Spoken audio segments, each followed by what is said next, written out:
Hello everyone! The clip you're about to hear is from one of our exclusive Patreon episodes on a recent horror release, and just like all of our other episodes, it might include major spoilers for said horror release, so don't listen to it if you haven't already seen it. You've officially been warned.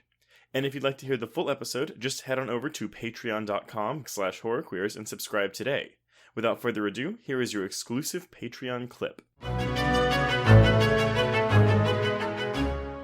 But yeah, the second we start trying to explain this pool, it's so stupid. And the movie takes itself so seriously that I wasn't sitting there like, oh, like I hate this movie. I just kept rolling my eyes like, are we still doing this? Like what? Well, it also feels like there's just a few too many ideas at work, which is ridiculous to say because there's barely anything going on. But, you know, when we're talking about possession and that's where the Amityville comparisons are coming in, because basically we've got Wyatt Russell acting like the James Brolin character from the original Amityville film or the Ryan Reynolds film, if you watch the remake. Yeah. But basically, we're just doing possessed dad trying to kill his kids, and it felt so familiar and so boring, and we're spending so much time on it. Like, there were huge stretches I just thought, where's the pool? Yeah.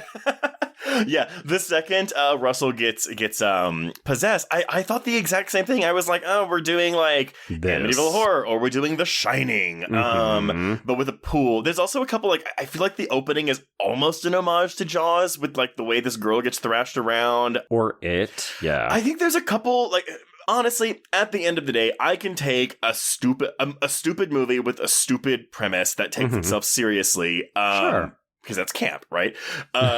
There's nothing entertaining about this, though. I do think there are some interesting camera shots, and a few, not a ton. But I think a big issue, though, is because this film takes itself so seriously, it really struggles to maintain any kind of tension throughout its runtime. Like, there was one jump scare that got me pretty good, and it felt like it was lifted out of a J-horror film. Yeah, it definitely does have that sort of thing, particularly when we're doing stuff with hair floating in the water and all that stuff. But you're not wrong about this sort of self-seriousness of it. Like, even if you hop over onto the Wikipedia page, the writer-director of the film, Bryce McGuire, he's adapting his own short film, as you said. That movie about 3.5 minutes, and then this is about 95 minutes.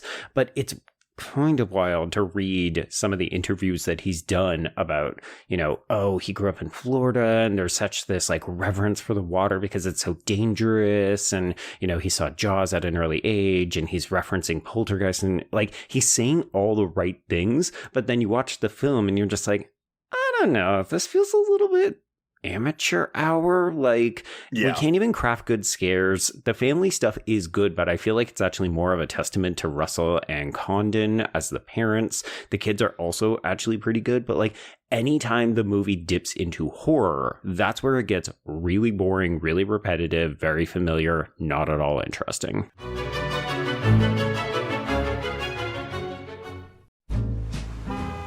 Atlas Avenue. A long stretch of road that encompasses everything the city of Kennett Heights has to offer. Neon lights, traffic, crime, the hustle and bustle of everyday life, and the craziest of characters. My office was above it all. My name is James Locke, and I'm a PI. Hello, Mr. J. How the hell you doing today? Good, Edith.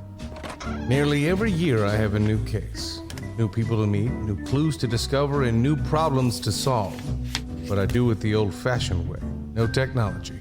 Nothing post-1950. Hell, I don't even listen to podcasts, but you should. Atlas Avenue Beat is a spoof of the film noir genre with goofy characters, tons of wordplay, and non-stop raunchy humor. There's also 3 whole seasons out right now with more on the way.